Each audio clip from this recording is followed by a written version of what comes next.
Seja muito bem-vinda ao nosso segundo encontro da Jornada da Psicologia Hospitalar. Eu sou Patrícia Meckler, psicóloga hospitalar há mais de 20 anos e fundadora da Psicocare. E nesse evento eu estou te ensinando o caminho para você se tornar referência na psicologia hospitalar e ter estabilidade e atender com segurança. Com isso, você vai conseguir ter estabilidade financeira, não vai ficar tensa e preocupada, né, com pacientes que ficam faltando e que não pagam, e também vai conseguir muito mais indicações para atender na clínica, já que você vai ser vista por centenas de pessoas que circulam pelo hospital e que podem aí te ver como uma psicóloga competente e que dá resultados. Olha, eu fiquei muito feliz de ver tanta gente participando dessa jornada. Isso me mostra que a psicologia hospitalar está despertando interesse grande nas pessoas por causa de todos os benefícios pessoais e profissionais que ela oferece. Sem contar, é claro, dos benefícios para os pacientes e para os familiares, que são as pessoas mais importantes aí na nossa profissão. E se mesmo assim você tem dúvida se isso é possível para você, dá uma olhada no relato de mais algumas psicólogas que estão aplicando o método Psicocare nos hospitais. Olha, eu fiz uma faculdade e eu tive zero, zero hospital, zero. Ah, pra não dizer, eu tive 2 aulas, 3 de comentários. Eu ficava muito insegura, muito insegura, muito insegura, porque eu não tinha nada na faculdade, era uma área que eu queria, e sempre que também eu citava algo, eu era desacreditada, assim: "Não vai, é uma área difícil, não tem vaga, você vai sofrer, não dá para estagiar, você vai fazer residência, vai ser não sei quantas mil pessoas para fazer isso". Então, eu sempre fui muito desacreditada, então eu desanimava, assim. Hoje eu sou craque na evolução, porque eu aprendi com as meninas, eu tenho aqui minha colinha. Aquele dia eu tive certeza que era meu coração era da psicologia hospitalar, meu coração bateu muito forte. Eu trabalhei em muitos lugares, trabalhei na rua, eu gostei bastante, mas no hospital tinha algo especial, assim, tinha algo que era bom para mim, eu me sentia confortável. Eu estava tão empolgada com o hospital, que eu nem pensei em clinicar primeiro. A primeira coisa eu pensei em hospital. É uma área que contribui muito para diversas áreas, ajuda muito no conhecimento clínico, acho que até nas nossas próprias emoções e postura como psicólogos. A gente precisa saber lidar com essa dinâmica do hospital de eu estar atendendo o paciente hoje e amanhã o paciente não estar mais, e às vezes porque recebeu alta, enfim. Então, são dinâmicas que só o hospital pode proporcionar. E hoje, o raciocínio rápido que eu tinha que ter no hospital me ajuda muito. Então, hoje o paciente está falando uma coisa e eu já interpretei e tive o raciocínio clínico todinho daquela nossa conversa, sabe? Você viu que são pessoas comuns, mas que estão tendo sucesso, porque estão aplicando todos os dias tudo que elas aprenderam com a Psicocare. E na aula passada eu te mostrei os 3 piores erros que um psicólogo pode cometer na psicologia hospitalar e também o que fazer, né, para corrigir cada uma dessas situações. Esses erros atrapalham demais a evolução e o crescimento da gente na carreira, e acabam sendo um motivo grande de frustração e de desistência. A aula passada ela é fundamental para que você tenha sucesso na psicologia hospitalar. Então, se você ainda não assistiu a aula 1, eu vou deixar o link dela aqui na descrição do vídeo e você escolhe se você vai assistir a aula 1 antes ou depois dessa, fica a seu critério. Você pode fazer como você preferir, né? Mas o importante é que você não deixe de assistir a aula 1. Lembrando que na aula 1 tá a primeira palavra-chave para que você consiga pedir o seu certificado. E daqui a pouco eu vou colocar a segunda palavra-chave aqui na tela para você. Hoje, meu compromisso com você é te mostrar com clareza e profundidade os diferentes locais de atuação dentro do hospital e o que fazer em cada um deles, já que cada setor tem a sua peculiaridade e acabam exigindo da gente habilidades, comportamentos, manejos bem específicos. Lembrando que em um setor você vai atender pacientes com diferentes condições clínicas. Então, desde um paciente que veio para fazer por exemplo, uma retirada de apêndice, até pacientes em cuidados paliativos. E é isso que eu vou te ensinar nessa aula. E não precisa se preocupar, porque é tudo muito simples e não precisa de nenhum tipo de dom, né? São habilidades que, se a gente persistir com supervisão, teoria e prática, a gente desenvolve de um jeito bastante eficaz. A gente vai entender como o psicólogo hospitalar pode e deve ocupar esses diferentes espaços com segurança, protagonismo e responsabilidade. Hoje, a psicologia hospitalar não é mais uma atuação marginal. Ela é prevista por lei, que reconhece a psicologia hospitalar como um campo de atuação. E só isso já abre muitas portas. Mas o que realmente muda o jogo é a demanda crescente. Então, segundo o IBGE, no ano de 2023, o Brasil ultrapassou mais de 218 milhões de habitantes. Com o envelhecimento da população e o aumento das doenças crônicas, a demanda por atenção hospitalar ela só cresce. E junto com ela, a necessidade de um cuidado humanizado. E tem muitos editais de concursos e seleções onde a presença do psicólogo é obrigatória. E tem mais, tem uma resolução de 2023 da ANS que traz aí, que amplia o acesso aos tratamentos psicológicos pelos planos de saúde. Então, cada vez mais hospitais eles estão incorporando a psicologia de uma forma mais estruturada. Mas o que falta no momento são profissionais capacitados. E tudo isso não não sou eu, Patrícia, quem estou dizendo, né? É real, são dados. Então, essas oportunidades, elas já estão aí, já estão acontecendo. E como em qualquer área da vida, quem chega antes bebe água limpa e aproveita muito mais. Agora a gente vai fazer uma verdadeira visita guiada pelos setores do hospital. Em cada um desses setores, eu vou te mostrar o que você pode encontrar, como atuar, quais são as habilidades que a gente precisa desenvolver e que tipo de impacto você pode gerar naquele ambiente. E o mais importante, eu vou te mostrar onde a maioria dos psicólogos acaba errando, né? Porque não foi ensinado a lidar com essa realidade durante a graduação, durante a faculdade. E também o que você deve fazer com o conhecimento que você adquirir, né? Como se preparar para atuar nesse ambiente.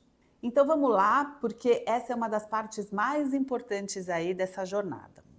O primeiro local que a gente vai abordar aqui é o pronto-socorro. O pronto-socorro é onde o tempo corre. Os pacientes eles chegam numa situação de emergência, os familiares entram em desespero e muitas vezes o psicólogo é chamado ali no susto. Um dos erros mais comuns é chegar sem saber o que fazer, sentar do lado do paciente ou do familiar e perguntar: você quer conversar comigo? Por exemplo. Isso, gente, não funciona. Nessa hora, a pessoa não sabe o que ela quer. Ela precisa de contorno, de sustentação, não de perguntas abertas. O primeiro passo é ler o ambiente e já analisar como é que esse paciente está, em que estado ele chegou, como é que está a família, quem está conduzindo esse caso.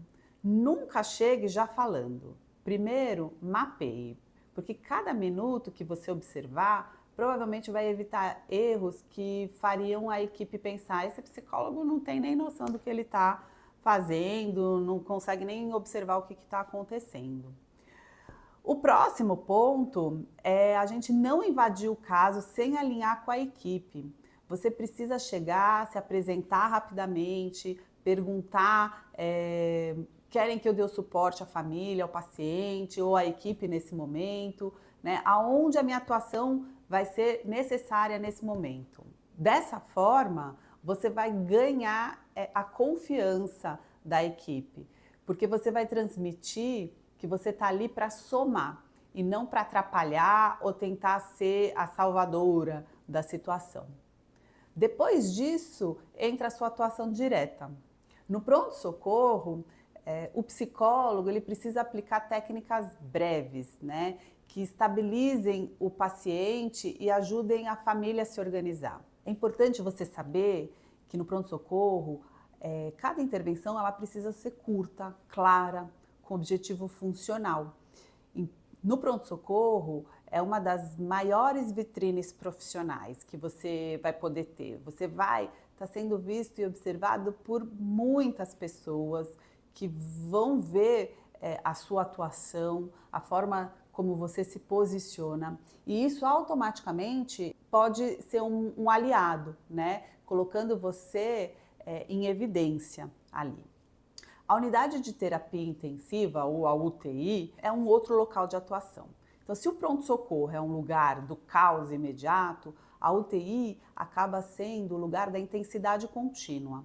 Lá o clima ele é mais controlado, mas também é mais tenso e carregado. Na UTI, cada detalhe conta. Cada olhar da família, cada gesto da equipe, cada palavra que a gente escolhe pode mudar completamente a forma como aquele ambiente está organizado e está se sustentando. E é justamente na UTI que muitos psicólogos acabam perdendo espaço sem perceber. O erro comum aqui é quando a gente tenta forçar intervenções, quando muitas vezes o mais importante é a presença. O paciente ele pode estar sedado, mas a família está às vezes em pedaços ali e a equipe exausta. Na UTI, nós psicólogos, a gente precisa entender o tripé ESP. Ele representa o E, estado crítico do paciente, que muitas vezes está entubado, com restrições físicas. O S é de sofrimento, que é o medo da morte, o desespero. E o P, que é a pressão constante sobre a equipe. Então, quando você entra numa UTI, é quando você vai definir o seu valor, que não é o quanto você fala, mas sim o quanto você organiza aquele ambiente emocionalmente. Então, eu vou te ensinar 3 passos que você deve seguir quando estiver trabalhando na UTI. O primeiro deles é a presença firme, mais discreta, né? Na UTI, o psicólogo ele não é o protagonista, não é você quem vai conduzir o ritmo, é o paciente e a equipe. Então você precisa ter uma presença respeitosa, entrar sem pressa, observar, esperar o momento certo. Uma presença discreta não significa uma presença apagada. O seu corpo, as suas atitudes devem demonstrar calma e prontidão. O segundo passo é você ter uma comunicação objetiva, né, com essa equipe. Então, lá dentro a gente não tem tempo para longas explicações, para longas discussões. A gente precisa mostrar em frases rápidas mesmo, né? O que está acontecendo ali e por que a gente está ali. Então, eu estou aqui para dar suporte à família, para evitar conflito, para trabalhar questões referentes à comunicação, né? Esse tipo de comunicação faz com que a equipe veja você proativo, né? De forma funcional, não como apenas um psicólogo a mais lá, tá? O terceiro passo é a intervenção com a família. E aqui eu posso dizer que está um ponto bem crítico, né? Porque na UTI, muitas vezes a família não vê o paciente ou vê o paciente em condições impactantes, né? Então, entubado, cheio de aparelhos, né? Vê tudo menos o paciente. E o seu papel qual é? É estar continente, validar a dor, sem deixar que essa família se desorganize e desorganize o ambiente. Então, a gente tenta antecipar algumas situações, explicar o que vai acontecer numa linguagem simples, isso facilita bastante. A gente também trabalha na UTI a questão da comunicação de más notícias, que a gente dá junto com a equipe médica sempre que necessário. Lembrando que não é você quem vai dar essa notícia, mas quem ajuda a família a se organizar diante disso, tá? E além disso, tem algumas coisas que a gente precisa evitar dentro da UTI, né? Então, falar demais durante os procedimentos, tentar transformar a visita em sessão de terapia, prometer aquilo que a gente não pode cumprir. Então, vou conseguir mais um tempo de visita para você. Isso tudo tem que ser bem alinhado com a equipe antes, tá? Tomar lugar da equipe médica na hora de comunicar prognósticos e exames, a gente não tem essa condição, né? Vão vir muitas perguntas ali junto com alguma informação e a gente não é o profissional capacitado para tirar essas dúvidas. E todos esses erros tiram o psicólogo da autoridade e do respeito. E é por isso que eu digo, a UTI é o maior termômetro da sua atuação. Se você sabe se posicionar na UTI, você não ganha só respeito, você se torna um profissional indispensável. Porque referência na psicologia hospitalar não é aquele profissional que fala bonito, né? É quem consegue entrar numa UTI, por exemplo, e sustentar o peso do ambiente, né? Ajudar os familiares e a equipe numa comunicação mais estável, mais fluida. O próximo setor que a gente vai conversar é a oncologia. Bom, na verdade, assim, a oncologia não é um setor. Um paciente oncológico, ele pode aparecer no pronto-socorro, ele pode estar na UTI, mas eu acho muito importante que você saiba lidar com essas pessoas, com esses pacientes e com os seus familiares. Aqui o psicólogo ele não lida apenas com crises momentâneas, mas ele atende pacientes que estão num processo longo, onde o sofrimento ele se renova a cada consulta, a cada exame, a cada notícia. É na oncologia que nós psicólogos precisamos mostrar que a gente sabe sustentar a dor sem a gente quebrar, né? E oferecer esperança sem vender ilusões. É nesse cenário que muitos psicólogos acabam se perdendo, porque eles confundem esperança com promessa e acolhimento com apego. Você precisa saber que o paciente oncológico, ele vive uma montanha-russa emocional. Então tem exames, diagnósticos, tratamentos e resultados não esperados, né? E tratamentos agressivos, aí tem remissão, depois tem recidiva, né? E este é um cenário que a equipe precisa muito de um profissional capacitado, de um psicólogo capacitado. E um dos erros mais comuns é que o psicólogo acha que precisa sempre animar, motivar o paciente. Não! Em muitos momentos, o que o paciente mais precisa é de um espaço seguro para poder expressar tudo que ele está sentindo, medo, raiva, tristeza, enfim. Ao ter contato com o paciente, o foco é ajudar de várias maneiras, dependendo da análise que a gente vai fazer da situação. Por exemplo, você pode ajudar a reduzir a ansiedade antes do paciente para um procedimento, de um exame ou mesmo da quimioterapia. Você pode ajudar o paciente a encontrar recursos internos ali para suportar todo o processo. A gente também pode ajudar o paciente a dar mais valor ao momento presente, né?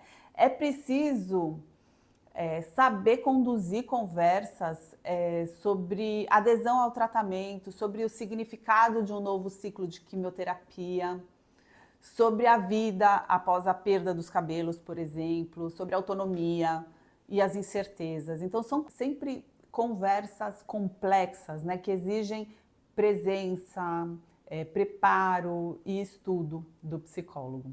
Você não pode cair em dois extremos, né? Nem ser um psicólogo que só fala de morte, deixando o paciente muito angustiado, sem chão, né? Sem esperança. E também não pode ser aquele que cria ilusões e dá esperança à torta e à direita. Já sobre as intervenções com a família, a gente tem um ponto crítico, né? Que ela pode ser tanto um fator de apoio, né, de continência, quanto um fator de sofrimento. O seu papel, né, nesse sentido, vai ser ajudar a família a compreender que ela não tem controle sobre tudo, mas que ela pode ser um apoio efetivo e real, né? E aí, nesse sentido, a gente ajuda a família a reduzir algumas cobranças irreais, do tipo, você precisa ser forte, né? Não pode desistir, né? Enfim. A gente também ajuda a preparar para más notícias, recaídas, sem quebrar, né, de novo a esperança. Então é normal que eles sintam raivas, a gente valida esses sentimentos, né? A gente sustenta o diálogo entre a equipe e os familiares em momentos difíceis. Então vamos organizar junto, né, com vocês, como é que a gente pode ajudar no dia a dia, sem sobrecarregar ninguém, né? Com a equipe, o psicólogo oferece suporte, né, sempre com uma escuta ali nos momentos de cansaço físico e mental, né, ajudando nas comunicações difíceis, né, que podem ser desde que o tratamento não está dando certo, até de que precisa fazer alguma outra intervenção.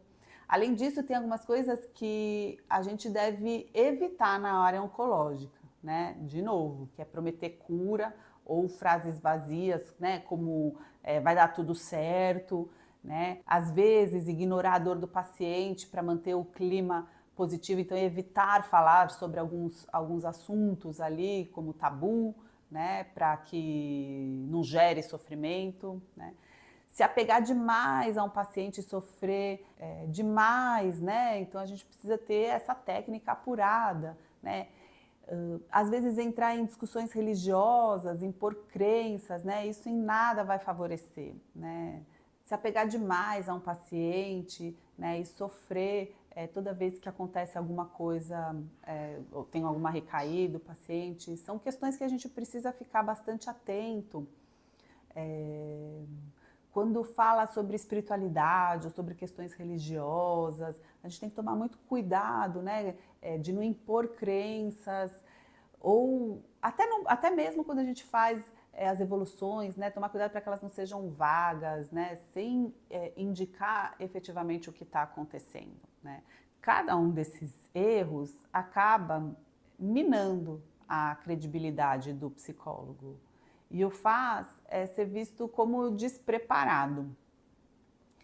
E fazendo e não fazendo essas coisas, adivinha quem vai ser chamado em casos críticos? Não vai ser o psicólogo legal, nem o psicólogo duro demais, né? Vai ser o psicólogo que consegue, de forma eficaz, sustentar o processo oncológico, né? Ao mesmo tempo que com firmeza, com humanidade. E eu preciso que você entenda isso de uma vez por todas aí. Na oncologia, não é o psicólogo mais estudado ou mais simpático que vai virar a referência. É o psicólogo que sabe sustentar o peso de uma doença prolongada, né? Que sabe cuidar de uma família, né? Que ajuda a equipe a não se perder diante do desgaste. E agora, vamos falar sobre uma das áreas mais marcantes de atuação do psicólogo hospitalar, que são os cuidados paliativos. Então, se o pronto-socorro é o lugar de causa imediato, se a UTI é o lugar de uma intensidade contínua e a oncologia é um lugar de travessia, os cuidados paliativos são o lugar onde você realmente vai aplicar a famosa frase, né? São mais vida em seus dias do que dias em sua vida. Aqui o trabalho já não é sobre prolongar a vida a qualquer custo, É sobre qualidade, dignidade e sentido até o último momento. É aqui que o psicólogo se torna, muitas vezes, a âncora emocional para o paciente, para a família e até para a equipe. Mas deixa eu te falar uma coisa. É também aqui que muitos psicólogos acabam se perdendo, porque eles acreditam que o papel é de trazer conforto a qualquer custo. E isso não pode ser assim. Na verdade, o papel é sustentar a verdade, os limites e a dignidade até o fim. Mas quando eu falo de psicologia hospitalar em cuidados paliativos, muitos psicólogos já se tremem, já recuam, né? Vem uma objeção na hora, assim, né? Eu não tenho preparo para lidar com a morte, né? Eu vou ficar destruído emocionalmente, né? Os médicos não vão me ouvir de jeito nenhum. Cuidados paliativos não é para mim. Não quero trabalhar num lugar que só tem sofrimento. Se alguma dessas frases já passou pela sua cabeça, me acompanha aqui no meu raciocínio, porque eu vou te mostrar por que esses medos não só podem ser superados, mas também porque justamente eles são a oportunidade para você se tornar referência dentro do hospital. A primeira questão é sempre: eu não tenho preparo para lidar com a morte. E deixa eu te falar uma coisa, ninguém nasce preparado. A morte não é um tema confortável, nunca. Mas nos cuidados paliativos, você não precisa ser especialista em morte. Você precisa ser especialista em vida até o último momento. O foco não é falar do fim, mas de dignidade, de sentido, de presença. Você não entra no quarto e diz: você vai morrer. Você entra para sustentar. Então, o tempo que resta, ele pode ser vivido com menos dor, com menos medo, com mais humanidade. Isso é psicologia na sua essência. Outro pensamento muito comum: eu vou ficar destruído emocionalmente. Esse pensamento só confirma que o psicólogo, quando ele entra no hospital, ele busca ser amado, né? Tentando agradar todo mundo. E quando você entende que seu papel é realizar um acolhimento com limites, com firmeza, com humanidade, você não se destrói. Né? Pelo contrário, você se fortalece, porque você vê que é possível estar inteiro diante da dor, sem carregar essa dor para casa. Isso é treino, é técnica, é postura, né? Sem falar da importância, sim, da gente também cuidar da nossa saúde mental. Outra clássica é: os médicos não vão me ouvir. Aí você tem razão, se você entrar com termos técnicos, né, com um discurso desconectado, com palavras que ninguém entende, não vão ouvir mesmo. Mas um psicólogo referência em cuidados paliativos fala de forma clara com a equipe. Né? O psicólogo vai falar: o paciente está em sofrimento, né? Precisamos providenciar tal e tal coisa para que a família consiga ter um rito de despedida. Né? Quando a equipe percebe que você ajuda a reduzir conflitos, organizar a família, você deixa de ser o psicólogo que só conversa e passa a ser o profissional essencial do time. E talvez a maior questão seja: não quero trabalhar num lugar que só tem sofrimento. Mas a verdade é que os cuidados paliativos não é sobre sofrimento, é sobre como aliviar o sofrimento. É sobre como a gente ajuda um paciente a encontrar sentido e paz no fim da vida. É como a gente ajuda uma família a se despedir sem culpa. É como a gente ajuda a equipe, por exemplo, a perceber que cuidado não é fracasso, né? Mesmo quando não tem mais cura. É um lugar de dor, com certeza, mas também é um lugar com muitas possibilidades, né? De uma transformação profunda. É um lugar até de beleza, né? Porque você vai testemunhar os momentos mais genuínos da vida, eu tenho certeza disso. Então eu te digo uma coisa, são essas crenças que podem estar fazendo você não conseguir evoluir como você espera e como você deseja e como você merece, né? Porque a verdade é que os cuidados paliativos não são o fim do seu trabalho como psicólogo. São o lugar onde a sua profissão alcança o auge do sentido. Um ponto importante nos cuidados paliativos é que muitas vezes a família vai ser um maior foco de atuação, né? Com a família, o seu ponto de partida acaba sendo de validar, né? Então, o que vocês estão sentindo é legítimo, né? A gente precisa encontrar junto a forma boa de estar do lado do paciente agora. E assim como nas outras áreas, aqui estão algumas coisas que você deve evitar nos cuidados paliativos, né? Fugir da palavra morte e deixar a família no vazio. Ser invasivo em momentos íntimos de despedida. Esses medos e comportamentos tiram do psicólogo a sua essência e fazem ele perder credibilidade. E é por isso que eu digo, se você sabe se posicionar nos cuidados paliativos, você pode se posicionar em qualquer situação no hospital. Porque aqui